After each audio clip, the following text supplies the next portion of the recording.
Hey there, Foster Care Nation. If you'd like to find yourself in a group with like-minded people, head over to Facebook, and you can find us at facebook.com/groups/fostercareuj. We've got a group over there where we talk about foster care, we talk about adoption, and we talk about all the things related. If your podcast player allows it, you can also reach down and hit that subscribe button so you get notified every week when we put up uploads. Every Tuesday, a new episode comes out.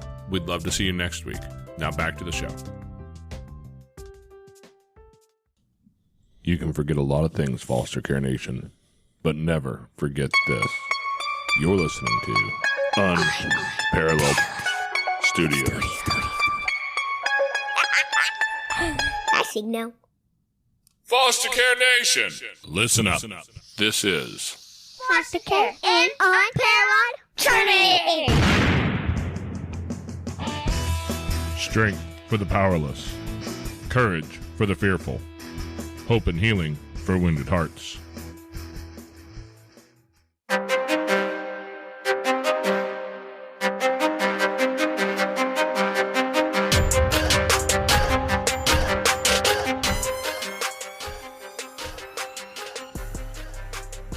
Hello and welcome back to Foster Care, an Unparalleled Journey with Jason and Amanda. Again, same story as always, guys.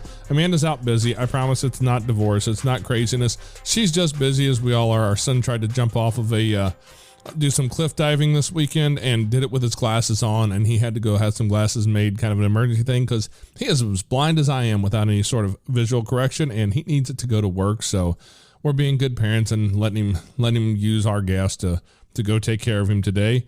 And so you just have me and an author again. So I brought in a fellow by the name of Ed Hajim. Ed Hajim is the author of A Road Less Traveled. And there is a subtitle that I did not write down because I am super smart and awesome that way. So I'm just going to let Ed tell you about the book and how he's involved in this whole story of foster care and adoption. How are you doing today, Ed? I'm doing great. Thanks for being on your show. It's my privilege to talk to people like you who have basically experienced the kinds of things that I have as well. I don't know where you want to start, but I can start at the beginning if you'd like. Well, why don't you give us the name of your book first to make sure people can find that if they're interested. On the Road Less Traveled. The Road Less Traveled is written by Scott Peck, is one of my heroes. So I called it On the Road Less Traveled. The fact that he sold 10 million copies didn't change my idea of making the book On the Road Less Traveled. But the second subtitle really tells the story. It's the unlikely journey from the orphanage to the boardroom, which is the story of my life, basically.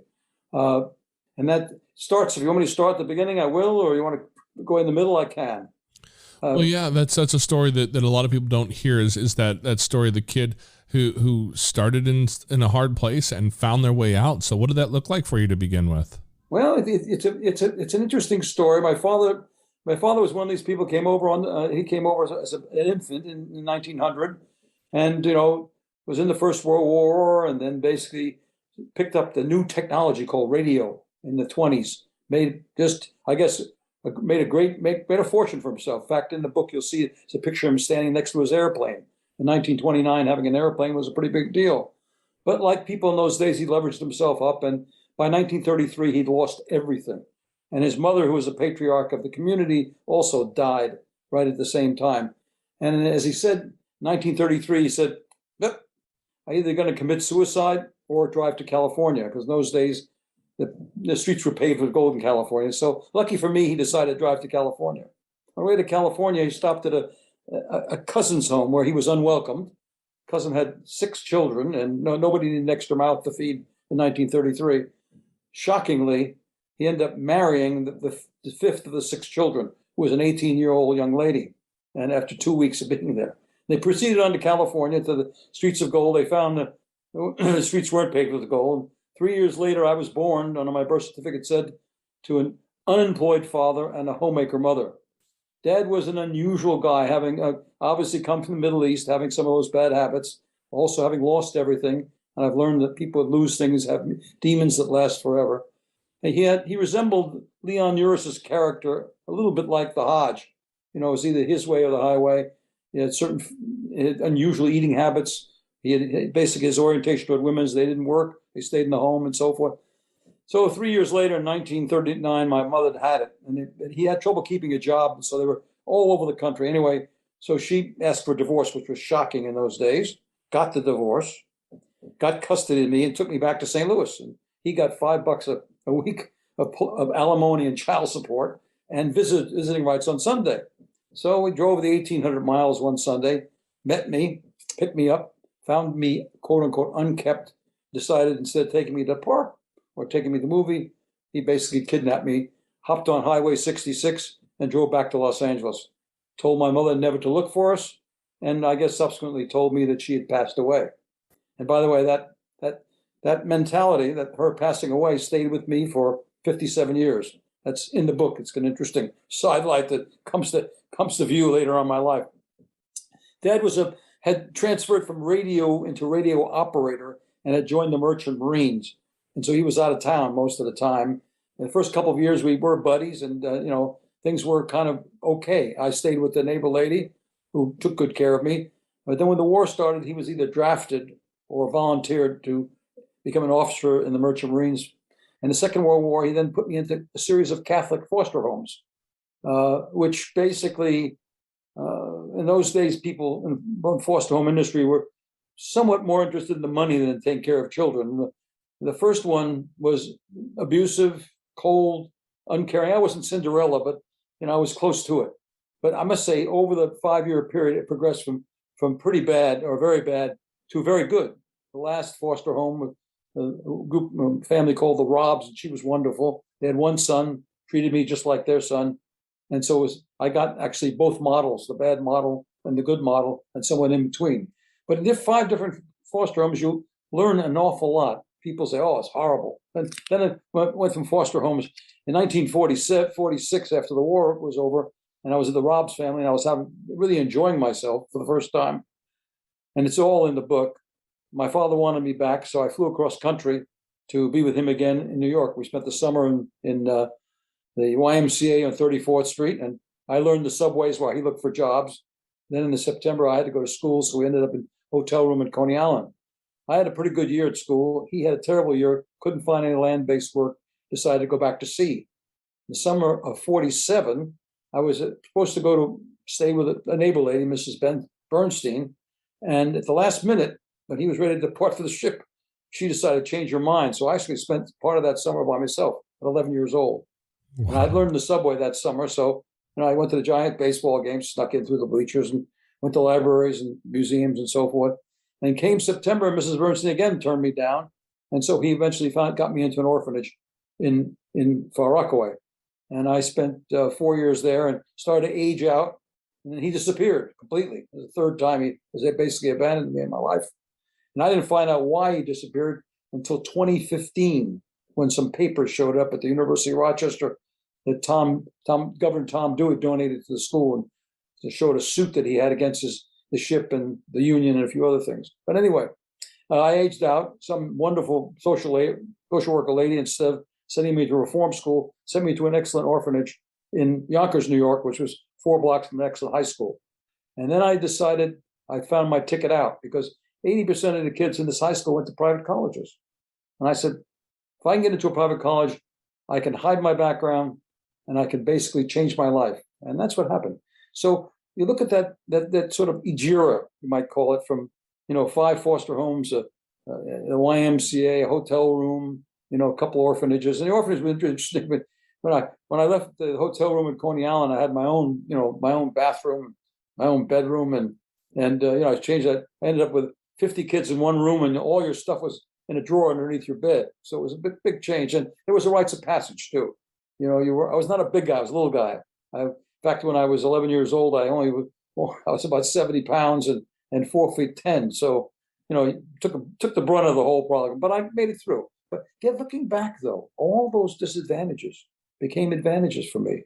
I mean, people have anxieties today because they don't have difficulties. I learned adaptability. You go from one place to the other. I was in 15 or 20 places in the first 18 years. You learn to adapt. You learn actually to basically seek change, and you're not afraid of change. I noticed in my business career, I was never afraid to change jobs. I was never afraid to volunteer for assignments. You learn resilience too. You learn self-confidence also. And then finally, I think you learn perseverance. You just keep going. And I think those are the things you can't get otherwise without experiencing. In fact, I tell people whose children don't go up in orphanages, make them uncomfortable. Put them into situations where they're on their own. Knowles, National Outdoor Leadership School, or Outward Bound, or get them a job someplace where they're by themselves. So that gave me all of those disadvantages became advantages. Of course, there were disadvantages that there weren't advantages. I mean, when one grows up like this, and you're familiar with that, you get anger. Because as a child, you always say, why me? Why me? Why am I in this situation where I have no parents and no food, no money? Why am I in an orphanage? I'm not an orphan. I got a father. And that why me turns into anger in it. And luckily for me, the anger turned toward trying to get out of it. A lot of people's anger turned externally, and it's ugly. They take it out on other people. I took it out on myself. My wife continues to say, why don't you leave yourself alone? But it helps me because it drove me basically to do better. So these are the kind of lessons I want to pass on to young people, especially those people kind of in this 17, 18, to 25-year-old, where these are really big decisions made by people, and you carry that with you. And you have to understand yourself. And in my book, you'll see there's a whole system of trying to understand yourself. And I can spend some time on that. But I'd rather go back to you again. That's the thumbnail of the first 18 years of the adventures of Ed Hajim. It turned out okay. The rest of my life turned out to be pretty good. The first year at freshman and college was awful. I mean, I got there with a black leather jacket, the wrong haircut. The first week was rushing in those days. They rushed fraternities before school opened. I was rejected by all the fraternities. It was terrible. But you see, the school relative to the orphanage was still an uptick. So I was actually better off, And so I said, what the hell? I'll give it a year and see what happens. A lot of kids who go my situation, they don't flunk out academically, they flunk out socially. They get to the point where they get a little bit behind, and they can't associate with the system. Now it's changed now quite a bit. The whole social work right now foster care is much better now than it ever was. Kids go to college. There's all kinds of services now. I actually am sponsoring a group called Wiley. They have 72 kids in the area, in Boston area, all college, MIT, Tufts, the whole works. Those kids come to those colleges, all from foster homes. They have a counselor they can talk to. They must talk to once a week. It's perfect because you get in trouble, you talk to somebody, you get out of trouble. And of course, with COVID, this Wiley group was absolutely necessary. The kids had no place to go. Had to place them all place. Let me turn it back to you, Jason. I'm working too hard. Hey, I always let the other people do the work if they want to do work, because I've done plenty of work in my life. I'm a little bit lazy these days. You mentioned how you've, this is one of those crazy stories that you don't see happening today, because nobody, put your kids in foster care, like a Catholic foster care system anymore. Typically, it's just not the sort of thing that culture does today, but you went through some stuff, man. And I do have one question, because I'm in a dad's group online. I know a lot of guys, we talk about a lot of things that men deal with. One of the biggest struggles that I see across men in general in our culture is the fact that in my parents' generation and your parents' generation, there was not a whole lot of ability to really, Hey there, Foster Care Nation. We'd like to take a quick minute to step out of the podcast here and ask you guys for a little bit of support. If you could share an episode with people, friends, in a group, with family, anywhere where there's somebody who would like to hear this. Also, if you'd like to join us and support our mission, a couple dollars a month would be really helpful. You can find us on Patreon at patreon.com/fostercarenation. Now back to the show.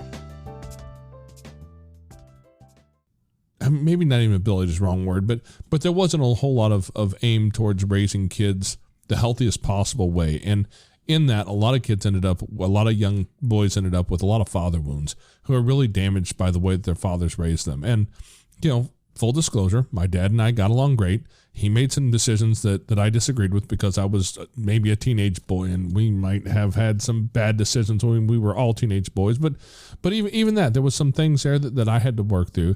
But there's those damaged pieces of us that come out of how our fathers raised us, especially if you're in a place where you had something happen that was traumatic, where your dad put you into a foster system, where he was doing the merchant marine thing and leaving you behind. How did you work through all of that? Well, I'm not sure, but the thing is, the thing he did do, which I basically pass on to people, even though you can't be there, communicate. And he did communicate. And he didn't communicate much personally because he wasn't around, but the letters always said, be clean, be cleanliness next to godliness, always dress well, work hard, and so forth. Of course, and there was no love. I mean, he loved me very much, but there was no warmth, there was no hugging, and so forth and so on. So I suffer from that.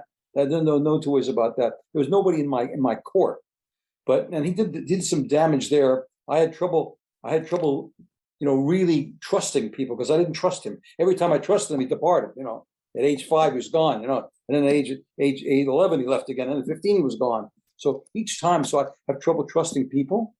I built the level of self-confidence which was incorrect.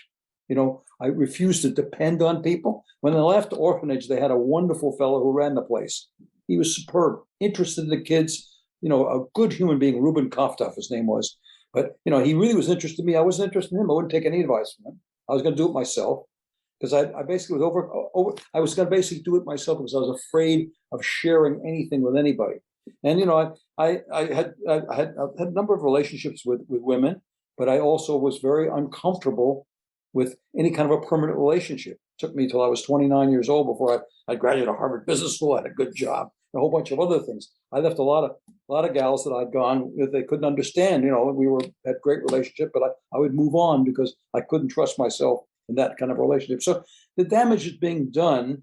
But one of the things it's why I like these counselors. You want somebody you can communicate. My father did communicate. The letters say, Eddie, you're the best. The fact is, when I was 10, I wrote a letter and said, I'm really not the best, because he overemphasized that, kept pushing that I was the best. And so that was one of the things. Also, there were other father figures in the world at that time. You went to the movies on Saturday, there were heroes. John Wayne, Jimmy Stewart. They always did the right thing. So there were certain father figures that you could, and if you fantasized as young people do on a Saturday afternoon, you said, I can't be like that guy, And so there was that too. But there are scars. There's just no two ways about it. And still a little bit of scars. I have trouble raising my children, but I basically wanted them to have everything I didn't have, which was somewhat a mistake. I always tried to take care of them no matter what, and that was not the good thing to do. They all turned out okay. They're all all employed. They all I have 8 grandchildren, so one to college, one going to college. So it's all good. But I think I would have been better off if I had a more normal family. And of course, I credit my wife. She grew up in one of these standard families. They had a business. Her mother was a fabulous business person. Her father was good too. And they were a nice home in San Francisco and in Staten Island. They were not wealthy. They were middle class, but it was loving. Her mother was a loving person. And since I had no mother, she mothered me, which was great. So she helped an awful lot. But my wife really helped. My wife has been the person who kind of every time I get off track, sort of pats me back into the middle again. And, I get angry occasionally, or a Sunday afternoon sometimes, changed a little bit, but early on in our marriage on a Sunday afternoon, because the orphanage, everybody visited on Sunday. I didn't have any visitors. So, I'll go down on Sunday afternoon. So she'll pat me back. There it is again. There's that demon. And, I guess you're absolutely right. And of course, my father was, a good person in the fact that he worked. He was, clean cut. He was actually too clean cut. He was a vegetarian. He was always too overemphasized, cleanliness. He was always, everybody else was a bad person. He was a good person. So he was a good person. He tried really hard. And so that I didn't have some of the bad fathers where they were, they're drunks or whatever else, and so forth. My father was a good person. He just got a lot of bad breaks, and he had demons. And in my business career, I recognized those demons in friends of mine who have been unsuccessful. When you lose everything, it's a very difficult thing to come down and start over again. It's really hard. And a lot of people can't make it. And Dad never made it again. Never got back to where he was when he was 29 years old. So that's not really answering your question as well as I like to. But, there are impacts. See, I believe in what I call 4 parts of life: self, work, family, work, and community, which is my way of giving back. That first part is self, where we spend a lot of time on. what it is genes. You're given a whole bunch of little things in your head, and then how those genes interlace with your experiences. If you grew up in Greenwich, Connecticut, like my kids did, and they stayed in one school for the entire time of their life, they have one kind of interplay between that and their genes. Not necessarily all positive. Maybe, if you do all that good stuff, you may could have anxieties on the fact you've never overcome anything. On the other hand, if you have a really bumpy road like I have, it interplays with those genes. Now, what's important is that know that happens and try to understand the result of it. In other words, this is why I act like I do. This is why I am angry. This is why I don't trust people. This is why I've overcome this, because I can overcome it. And then you can use that in your life to help other people. You can take someone who has similar circumstances and say, look, here's why you're doing what you're doing. And I think that's what's been very positive for me. This whole self thing to me is very important.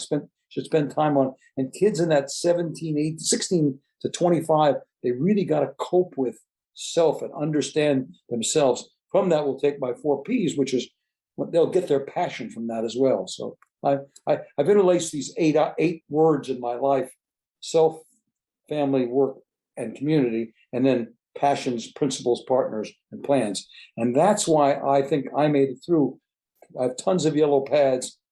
I've just invented that particular 8 words in the last 20 years. But I look back at those yellow pads, all of those words were there.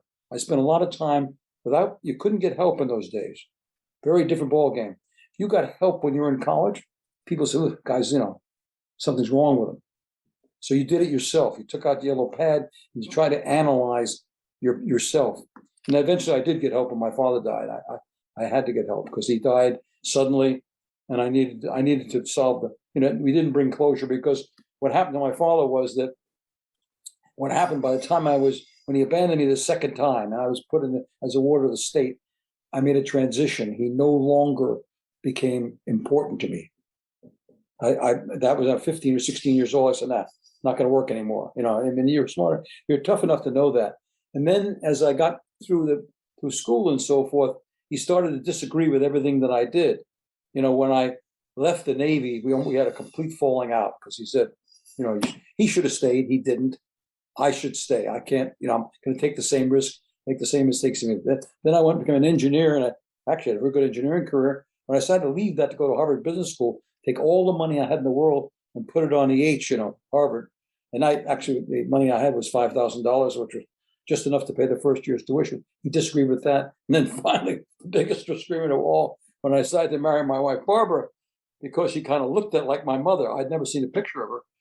He basically disagreed with that violently, and so then we basically had what I call peaceable coexistence. It wasn't awful. There was no anger, but I would never, I never really placed any emphasis on him anymore.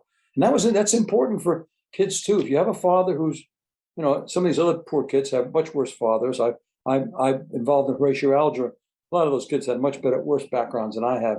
And you've got to someplace along the line, first of all, disassociate yourself, and then build a system that allows you to associate with them, but yet not depend on them. Because you depend on them, you're out of business. And if I depended on my father and took his advice, I would have never done what I've done. So, and it's not his fault. I understand, and that's why my second ghostwriter, who was fabulous, what a wonderful lady, but she wanted me to hate my father. And I said, I didn't hate my father. I love my father. And I think I understood him. Yeah. Long answer, short question. Sorry. That's all right. You mentioned a couple of times your mom in that story. Did you ever have an opportunity to meet your mom? Did you find out the real story? How did that turn out? Well, when my father died in 1971, I was 36 years old, and when he died, his car was his horse. He'd drive across country and so forth. He had 4 or 5 accidents. He had 4 or 5 tickets. He was going to lose his license, and he died of a heart attack. But I have a feeling he died because they were going to take his license away. Anyway, he died in his car on the road, stopped the car, had a heart attack, died. I went down to Florida, worked out. Thank God for Barbara's mother, because I couldn't handle it. She organized everything, and we got everything all done. Took this gun to the police station and so forth. He ended up with a suitcase full of letters, and I sat down one afternoon and started to go through them, and they just couldn't handle it. So I put them all back in there, took the suitcase back to Greenwich, Connecticut, threw it in the closet. 24 years later, on a rainy Sunday afternoon, Barbara, the thrower-awayer, came in and said, I'm throwing it away if you don't look in it. and it was raining, so I decided to look in it. And I went through it and quickly went through stuff I didn't want to look at. Then I saw this sheaf of yellow sort of letters, and I looked at. I don't recognize that. All of a sudden, it was letters between my mother and my father. Turns out she didn't die. They got divorced. Holy mackerel! And so I sat down with Barbara, and we said, my father had said she was a bad lady. She didn't like kids. It's a good thing that she died. The whole thing. So why did we need? I mean, I had a great job. Kids were all in private school. Wonderful wife. Barbara's mother became my mother. Barbara's aunt became my aunt. I had everything fine. Why do I want to bring this other character into? After about 6 weeks, that took more than a month, we decided we'd do it. And so I wrote her letters. I think of your son, and give me a call if you want to reconnect. And she did. And we flew out to St. Louis, and I pushed the bell on her apartment and said, your son is here 57 years late. So I showed up at her apartment, and there she was. And I could tell immediately that she was my mother. First of all, she's the only person in St. Louis who talks fast. She's also slightly bent over like I am. I kind of lean. My wife drives my wife crazy. And then finally, she rhymes. Whenever people invite me to parties, because I rhyme. And she rhymes better than I do, and she also memorizes it. So it was very funny. Not emotional. Wasn't emotional until about 2 or 3 hours into the conversation. See, when we separated, when I was 3 years old, my mother was thinking and not feeling. She felt, because she was not really, accepted or welcome in her own home, that I might be better off with my father, that she at 24 years old had made a mistake in divorcing and so forth. So she let me go with my father. My father, on the other hand, was emotional. He was feeling, but not thinking. Here's a 3-year-old mouth to feed. And keep, like you said, your little one. I mean, he used to put me to bed, sneak down to the lobby and smoke a cigar. And I would get in the elevator and go down in my pajamas and sit on the stairs and look at him. Someone says, "Is that your kid up there?" And he told me that story. I used to always do that. I don't know how the hell I left the hotel room and walked down the stairs, but it was one of the big old hotel rooms on the second floor. And so she was very practical, and she was and was fascinating to me was, after a period of time, I realized I wasn't my father. I was only partly my father. I had this whole other experience, and she was very different. And I recognized a lot of things that I do that she brought to the party. Also, her health. I mean, she died at 93 without ever being sick, and decided she had it. She said, just stopped eating. She was and a character, absolute character. Drank martinis and wore high heel shoes at her 90th birthday. So we had a wonderful 12 years together. And she and Barbara's mother and her aunt, they're all in their 90s, became the Three Musketeers. And we took them every place, and it was fun. It was good for me. She always said to me, I'm not really your mother. I'm not sure I nursed you. I wasn't there at any point. But if I didn't call on Sunday, every Sunday, she would say, "Long time between drinks of water." No, but she was good, and we had a wonderful relationship, and it was very good because her second husband, had died about 2 years before I discovered her, and she had another son, Phil, who's a doctor in Lexington, Kentucky. And she calls him up and said, "Phil, remember that brother you always wanted?" So Phil and I become very close friends. He's got 3 boys, and I have 3 children. Our children become close. His children. And so it's very nice. He's a very nice man. His wife and my wife have become friends, and so on. So, I've been, if I had my mother for 12 years, and now I have a lifelong friend and a half brother. And so it's very nice. So I lucked out again. I've been a very lucky guy. Things happen at the right time. If I would have sought her out at age 36, I'm not sure she'd have been married, and she'd had a child. She was in St. Louis. It might have been more difficult and more complicated for her as well. So it worked out just fine. But it wasn't great. I mean, the same day that I discovered her, the front page of the St. Louis Courier-Journal, whatever it's called, had a picture of a woman reuniting with her daughter after 25 years. And here I was reunited with my mother after 57 years, but I had chosen a private life, and I was not going to tell anybody, so I didn't. And so, but we got along very well, and we took her every place with us, and she was a real trooper, so it worked out really well. And I can understand her point of view, and I can also understand my father's point of view too as well. I mean, I really believe that 29 to 33 period was just awful for people. They developed a lifestyle in the late 20s, all went away, everything, gone.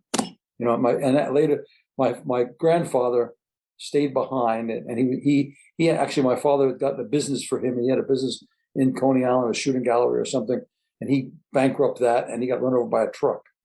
And I remember they arguing over his bank account, which had about $80 in it or something, between he and somebody else.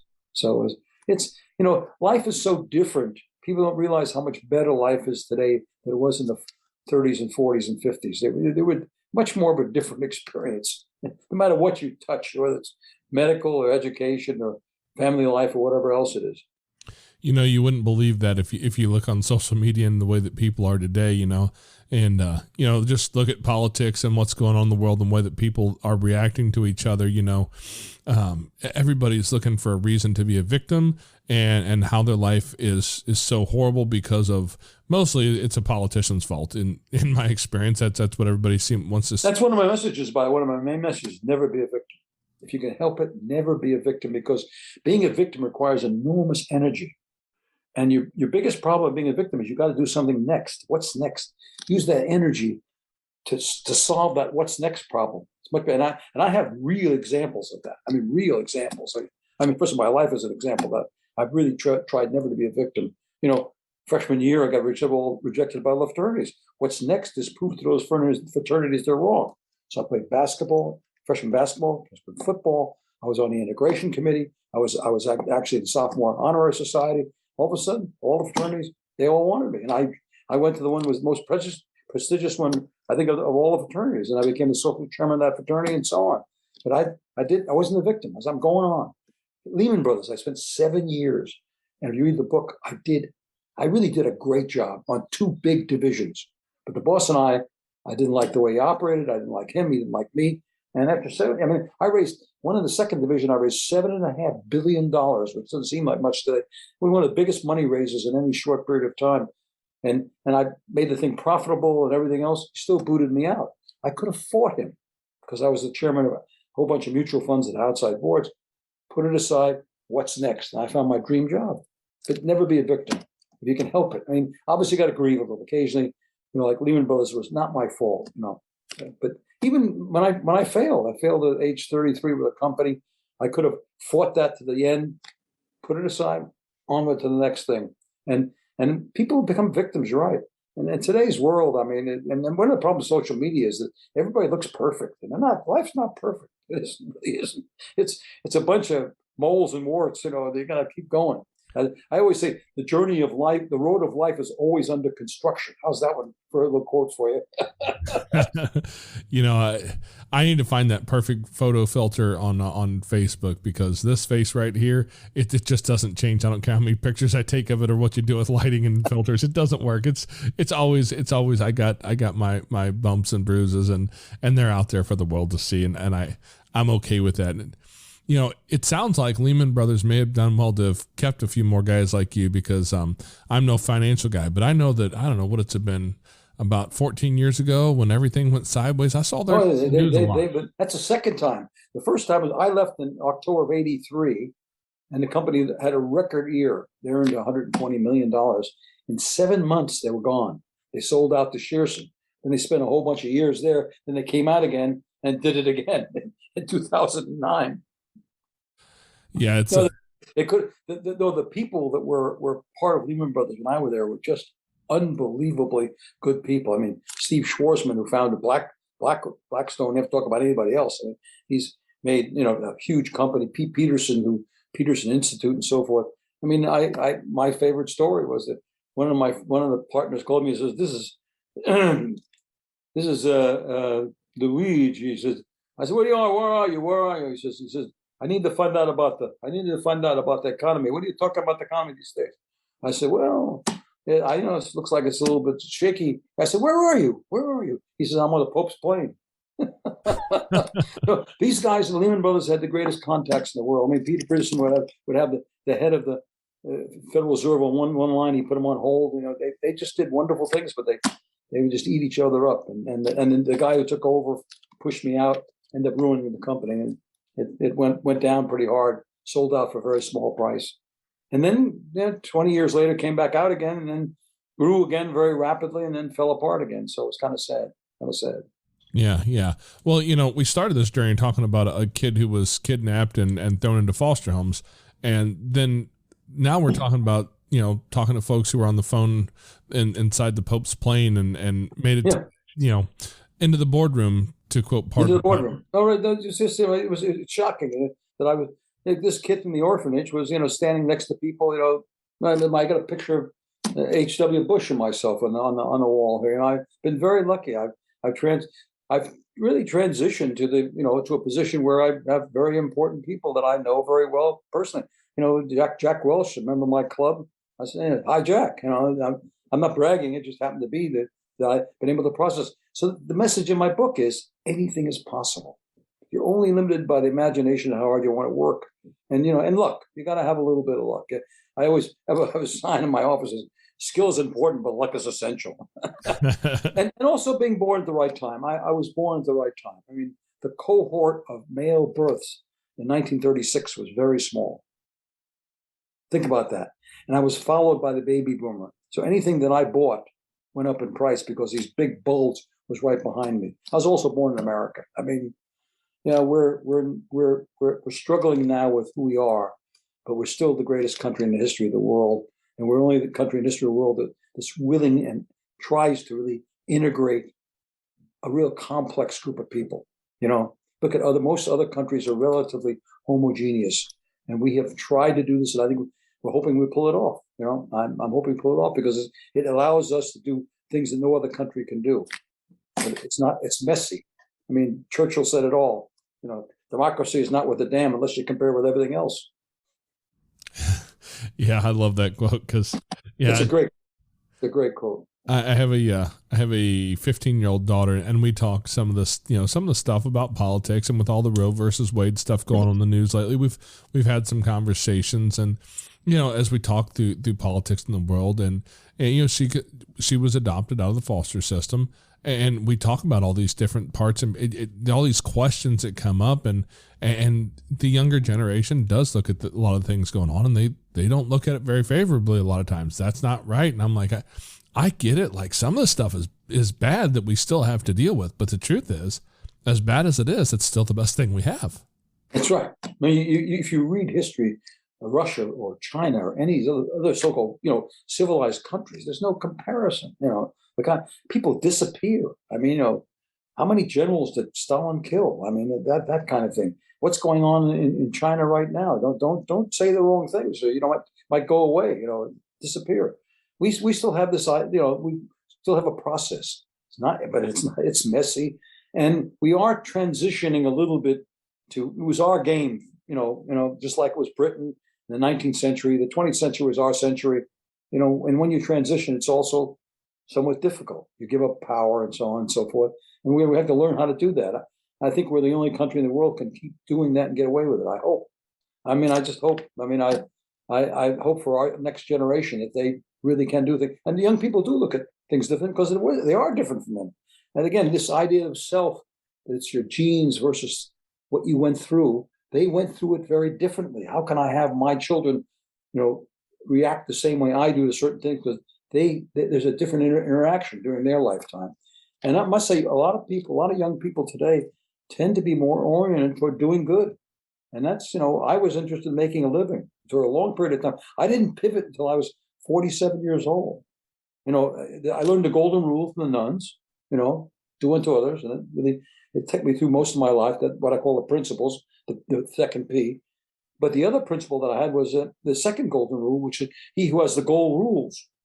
And I was going to make money and, and make sure I got myself financially stable, financially secure before I turned. At 47, I pivoted away from Lehman Brothers toward a small company where I really found my passion, which was helping people do better than they think they can. You can do that in a small company. It's hard to do it in a large company. And I pivoted away from real, Lehman Brothers. The dining room was the best dining room on Wall Street. My dining room at Furman Cells was 2 hot plates in the conference room. My office at Lehman Brothers overlooked the whole harbor, Statue of Liberty, the whole works. My office at Furman Cells looked at a little wall. But I loved it because it was my thing, and I had a good time doing it. It took 20 years running a company, and that's really what I wanted to do. But I couldn't have done that without spending the time becoming reasonably financially secure. Being poor is it's a tough game. You can't afford things. And I was not, I left Lehman. I wasn't, I had to work, so there's no two ways about that. But I had enough to say, well, things were okay by then. Yeah, I grew up in that world. My dad was a police officer, and for a while, my mom worked in another police department as the evidence custodian. And as we all know, government jobs aren't always great paid, and the police department is not at the top of that either. And my dad taught me some principles that I still embody. Part of that is that if you ask me a question, I hope you want the answer, because I'm going to give you the real answer. He was the same way, and he always said he would retire as a patrolman, and he did, because when the brass would ask him a question, he'd give them the real answer that he had, and he didn't play the company politics or office politics very well at all, which I really appreciate that in what I learned from him, because quite frankly, I don't care that much about climbing the corporate ladder in my world. I do just fine where I'm at, but it's not always the way that leaves you with a lot of money, to take care of kids. And so, yeah, we were probably the lower end of middle class. But what your dad did is, I think you'll enjoy. If you read my book, you'll find that Lehman Brothers exactly. I told him what I thought, and he didn't like it. I mean, in the book, there's an example. He calls me up and he says, I just lost some money. I fired 4 people. I want you to fire 4 of your people. And so I showed up at his office, and he says, where are the 4 people? I says, you're looking at them. I said, it's been hard enough to hire people coming to this place. I'm sure as heck not going to fire anybody. And he really lost it. He lost it. But I said, you fire me, go ahead. I was his partner. He couldn't do it. Actually, he could do it, but he didn't do it, which was lucky. But I would tell him, I go, hey, Lou, he fired one guy one morning. He fired one of his partners. Guy who had 11 children. I said, what, Lou, this guy's a good guy. What are you doing? Hey, it is. And I took him on. I was one of the few guys, and he pushed me out. He in the book, you'll find out I grew the company too fast. Therefore, he had to move me out of that situation. And Peterson stepped aside. It was he was not there to support me. But again, good luck. On to the next thing. And I found my real dream. And then, of course, this was the small company. Didn't pay very well, but it was all right. But I grew it and sold it until I made the ultimate dollar bill. And even then, I quit. I quit making money at age 72. Became the chairman of the board of trustees at the University of Rochester, which is that 4th part. It's self, family, work, and then giving back. I got a chance to really give back. I spent 30 years as a trustee, and education is the solution to everything. If you got to make a contribution to something, try to make a contribution to that. And mine is scholarships. I give as many scholarships as I can afford, and that includes wherever my golf club here just gave 10 vocational scholarships to the high school. We're now into our 22nd year of giving scholarships to kids at the local high school. And so these are the kinds of things that you can do, but you have to pivot. You can't. If you're going to make money, you got to make money, and if you're going to do something else, you can't do a couple of things at the same time. I learned early in my life. It's in the book too. Is I had a small company and I tried to do too many things at the same time, and I failed. But that's why I tell people early failure is a gift, because you really learn. You learn when you really go down bad. You learn some lessons. But I love your father's. You tell them how it is. But politics always drove me crazy. Small company, you're the chairman. You make the politics, and I made what I call no politics. There's no politics in this company. And then we did well. We were a very big success story. It was a grew from 70 people to 800, and from 20 million to nearly $500 million. We sold it once, bought it back, sold it again. And I really love my people. But I had found my passion in college, and I didn't know it. My passion was putting people together to solve problems or create products or find a solution, and then helping those people do better than they think they can. If people really believe that you want them to do better than they think they can, they love you. And if you do that, and that just came natural to me. I really get a kick out seeing someone do well, either sports or business or whatever else. Gives me and they can feel that. And I was just lucky. I don't know what I'm trying to still understand why I came to that, because I came to that in the humor magazine. When I set the humor magazine up, I got people that do things I couldn't do, but I had them do better. The cartoonist did a better job than he normally would do, even though I couldn't draw cartoons. He had to do it by himself. I'm going off. Sorry. I totally understand what you're saying. When I was in the Army, Sergeant Boyle, that was the guy I had in my corner back then. Sergeant First Class Boyle, I actually got to watch him pin on his Sergeant First Class rank. Sergeant Boyle was one of those guys who you would follow anywhere. He was a solid dude.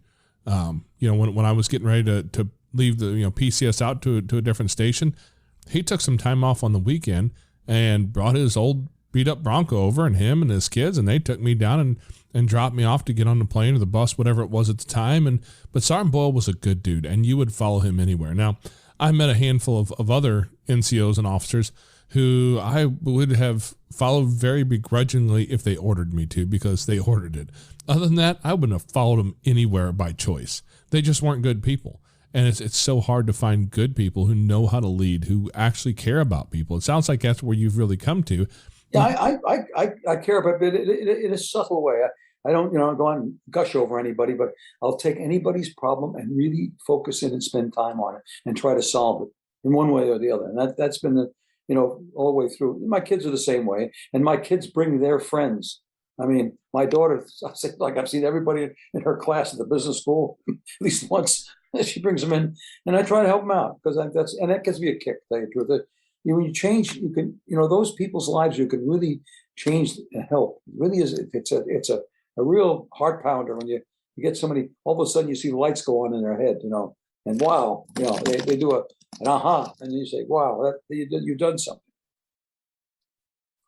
Yeah, it sounds like you've really learned to look at problems and find solutions, and that has been part of your moment in life that matters. So that's where you change the world, and that's one thing I just want to recognize here is every one of us is leaving a legacy in this world. I don't care who you are. I don't care what your backstory is. I don't care what your future is. We're all going to leave a legacy. The thing is that a lot of people do not choose that legacy. It happens.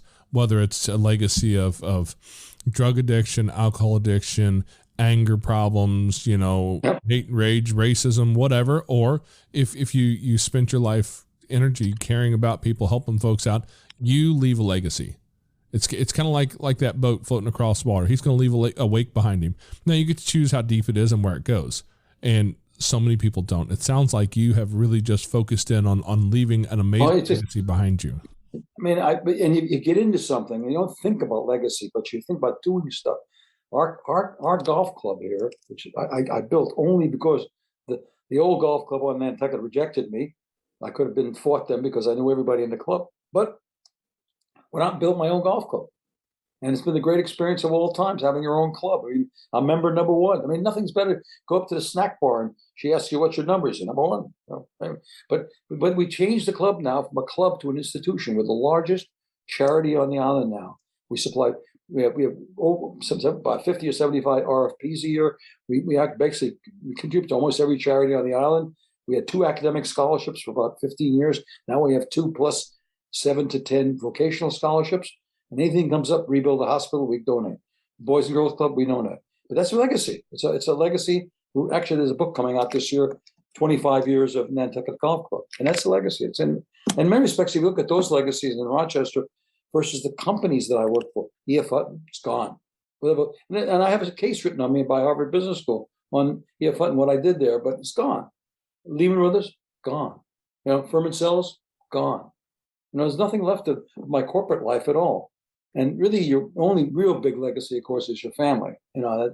By far, the most important legacy I think I have is my family. Is it because that's where you spend. You don't spend it. That's why I have these 4 parts of life. This work part takes up more than it should. The family takes up less than it really needs to take up. And I tell people in your life, stop as much as you can and spend some time on that family, because when it's all said and done, that's all that's left. I'm 85 years old now. I still chairman of a small company up in Boston, but it's not, my family's still the most important thing. And it's one where you really leave a legacy, where you create the next generation that carries on things that you'd like to get carried on, or not. Or not. We have different viewpoints on some things that should be done and should not be done. So yeah, because the truth be told, when laying on your deathbed, that there's very few people who have the boss come in to spend time with you in that last moment, right? That's your family there. They're the one. That's it, exactly. And you see, that's a story. With the idea that would I rather should I have spent another hour at the office? No, shouldn't have. But unfortunately, in order to be successful in that work part, that fourth part of life, third part of life, kind of focus on it. And that's why it's a juggling act. It's self, family, community. It's constantly you blow up an area, hold. Really in many respects it is. And so when you find out you're over focused on work, like I was at Lehman Brothers, the next step you got to go back and focus on your family a little more. And it's basically time. It's calling up and taking your wife to dinner. It's saying, all right, this vacation is going to be a real vacation with kids. That's what we did. And I got some secrets to pass on for vacations and things like, I always take my kids skiing. We did that. But I found a vacation which is the best for people. I don't care how, you got to be some means, but have to take a small boat in the Caribbean for a week. What's so great about that? In those days, there was no phones, no faxes. But what happens at night on a boat? Kids can't get away. They're stuck there. At a hotel, at a ski resort, they're gone. But at a boat, they're stuck there. And of course, they get to be teenagers that have a half a beer or something like that and start talking. You really build a relationship, So I tell people, if you can afford it, a little 40-foot catamaran in the Caribbean for a week, you'll remember for the rest of your life. It's just really not. We did 12 of those. And still, we're going to do, actually, in this Christmas, we're taking a little larger boat with 11 of them, 8 grandchildren, 3 children, 3 spouses. So there'll be 11 of us. So, but I think that is the vacation. It's that late at night thing where I used to have them read a book too. Things like Who Moved My Cheese or The Secret or If, small books. And we discuss it. And they remember that. Now, I am not a water guy. I'm not a beach guy. That's not my thing. So please do not, suggest that to my wife. Well, my wife wasn't, but now she thinks that's one of the great vacations. It's a really relaxing. You have no clothes and so forth. You're not a water guy, huh? No, there's a reason I was in the Army and not the Navy. No, I was in the Navy. But I must say, I never. That's one of the things I really kind of complain about. Is say, have you got any? I don't want any do-overs because if you do a do-over, there's unintended consequence. But I never really learned to ride a bicycle well. I never was a great swimmer. I never understood boating that well. Those things I should have just never had time for them. As a child, if you start up, your old man has a boat, you're out on a boat. Your old man, teach you how to ride a bicycle. You go. Like the pools at Orphanage was only 3 feet, so you couldn't really learn to swim. But you could have. I could have allocated my time to basketball and baseball. So that's why you can't have do-overs. And just people say, "What do you do differently?" I wouldn't do anything differently because, God, if I did something differently, it might not end up the same way. Who knows what it gotten. But so it turned out pretty damn well so far. Anyway, so far it's I'm now coping with the big one at my age. Hey, we're both dealing with some of that age stuff. The doctor says some things to me that age is not for sissies. No, it is not. But the only other option is kind of grim. So I'm just going to keep. That's right. That's my wife always says when I bitch about. And I always say if I wake up in the morning and I don't hurt, I'm dead. I know that feeling a lot. So we're kind of in the same boat there, I think. But yeah, it's amazing though, because you come from a kid who's been through so much. Your life is so full of experiences, and you don't see it as excuses to do poorly. You use that as the fuel for your fire to move forward. And I see so many, absolutely right. Got it. So many people who want to stay in that victim mentality and change the world from their complaining instead of, changing the world with their actions. Do you have any wisdom for the young folks who are out there in that? Because that's a pretty prevalent mindset. Just the age and not just today's. I'm not here to complain about millennials, but that age. They should realize when they all suddenly become a victim. Okay, now what does it do? What happens when you become a victim? Use energy. Where do you use the energy? Study where you're using energy. Using over here. Now, if you use the energy over here, what's going to happen? Are you going to really change that person's opinion? Change that company situation, that organization situation? If you take that energy, instead of spending it over here, spend it over here trying to figure out what you should do next with your life. Who are you? What is your family situation? What do you want to do? What and I think that's very, very important to just to transfer the energy. And that's why I deal with young people and say the opportunity is unlimited today. It really is. That, with a keystroke, you can contact the entire world. And there's so many things that have to be done, so many problems that have to be solved. Not even if you're not a scientist. I mean, just the kind of concept of helping old people today. I mean, this vocational education just gets me so excited. These two young ladies want to be nurses. One of them, grandmother and her mother, and now she's going to be a nurse, and she really wants to help people. So when you get into a victim situation, dig down deep, try to find out who you are and what's your real interest, what's your passion, and how can you express it? How can you express it? And then use that energy to find ways to express it. My daughter pivoted in the middle of her life. She was running a fund, making lots of money and so forth. And she said, I'm tired. I don't want to make money for rich people anymore. I really want to deal with ideas. And she worked with a career counselor. Wasn't it that expensive? And he found a job for her that really, she's dealing with ideas all the time. She's now the curator for TED Talks.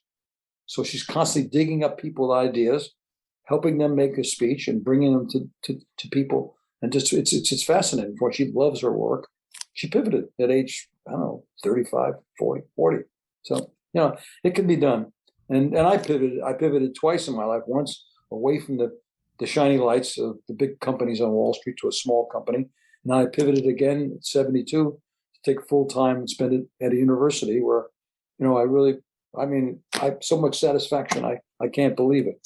It's really, I have one of my scholarship students is a 5-foot young lady who basically is an optical engineering major. She just got her PhD and got married. In her spare time, got an MBA from the business school, and she's a concert pianist and a concert violinist. Wow. She says, stands in front of a bunch of people and say, if it wasn't for Mr. Hajim, I wouldn't be here today. Come on. I mean, I don't deserve that much credit, but it's a wonderful thing, and I'm training at Northeastern University. I'm training young people to be mentors. They're taking foster kids who are freshmen.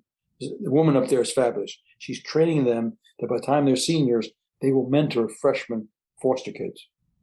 That isn't just that's a multiplication of experience, basically. And this gal is fabulous. That's her program. And she called me up and she beat me up and I gave her a little bit of money and she's on her way now. So that's, those are the kinds of things you can do at this stage of life. And giving back is, there's nothing greater than satisfaction. This whole idea of community beyond family and in work, even this giving back thing, you don't have to give back big. I was talking to an old lady on a program a couple of nights ago, and she said, I am counseling a young Chinese medical student who has no parents, but she's a medical student at the local university in Rochester, Minnesota. And, this is one person, terrific satisfaction. I mean, they talking back with women's in the 80s. And obviously she can give some advice to a young girl like that. So, yeah, it reminds me of a conversation we had a while back with Galen Elmore, who talks that his message was victim, victor, and vessel. The same sort of idea, to go from being the victim to being the victor, and then the vessel for the next generation. And it sounds like you've done a lot of that in your life, and not coming from the silver spoon lifestyle that we all assume that the people at the top they got there because obviously they were rich and wealthy as kids and given everything on a silver spoon, and they had it all given to them, and it's not like they really had to work for what they had. And I think you've worked a little bit in your time, and it's really paid off, and it's a great example for people to follow as far as how to live your life. It's just an amazing story. And that's why I wrote the book, and that's why I'm talking to people like you, because I want people to realize that anything is possible. And some of the things I did, working, so important. Working. I never stopped working. I was a pin setter before they had pin setters, in the back of a bowling alley. That was good money. Terrible job. I was a bag boy. I worked at a candy store, and when I was at college, the best money you can make possible is the post office in the Christmas time. They could pass the word for you after you had 8 hours in there. They spent another 4 hours finding me. Now, if I got 12 hours work there, and then on New Year's Eve, waiting tables, you made terrific money because nobody else wanted to do it. But I did all kinds of crazy stuff. I worked in the St. Lawrence Sea, hitchhiked up to the St. Lawrence Seaway, volunteered for a job up there, and those are experiences you can't get any other way. So you get into business when the old man says, somebody's got to go to Japan. I didn't have an EF, but nobody wanted to go. No business there. Nobody speaks the language.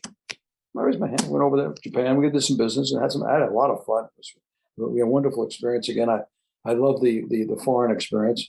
And even then, if you look at my life, when I really wanted to be an international businessman, but I was too early. And what I did basically was at business school, I went to Belgium one summer, worked in Belgian chemical industry, realized it wasn't for me. It was too early. It was all family, small businesses. They wouldn't do modern methods. It was all kind of, so that was out. And I went to Central America my second summer. Figured I could be a champion. The people not very smart down there. Take over. Found out that was not a good idea. That you had to be members of the family, or else you didn't get any place. So I went into the financial business, which turned out to be much better for me. It was great.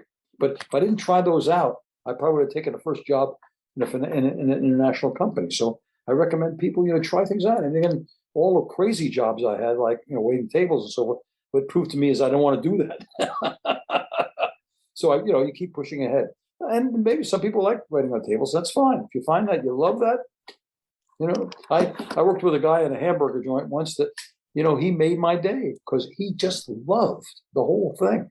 I mean, he just couldn't, he didn't want to leave at 2:00 in the morning after the racetrack had cleared out and we all wanted to go home. He wanted to stay there and clean up, and that, God bless him, and he became the manager eventually. So. Well, I just want to, say thanks, Ed, for spending your time here talking to our audience and spreading out some of that knowledge and wisdom that you gained over the years, because this is what people need to hear, that anything is possible. Life doesn't have to be what it was. Jason, been my fun. My pleasure. Okay, Foster Care Nation, thank you for listening to Ed's story. Now take his knowledge and wisdom to heart so you can create love and healing in your family and community. Be sure to come back next week. We have new episodes every Tuesday. If you'd like to share your story as a guest, you can reach us at jason@fostercarenation.com. You can connect with other like-minded people on Facebook at facebook.com/groups/fostercareuj. And don't forget, we have a Patreon account where you can support our mission for as little as $5 a month. It's at patreon.com/fostercarenation. The links to everything are in the show notes on your podcast player or over at fostercarenation.com. And as always, you are so super awesome. I think you guys are cool. Yeah. Thank you for listening. Thanks. Unparalleled Studios.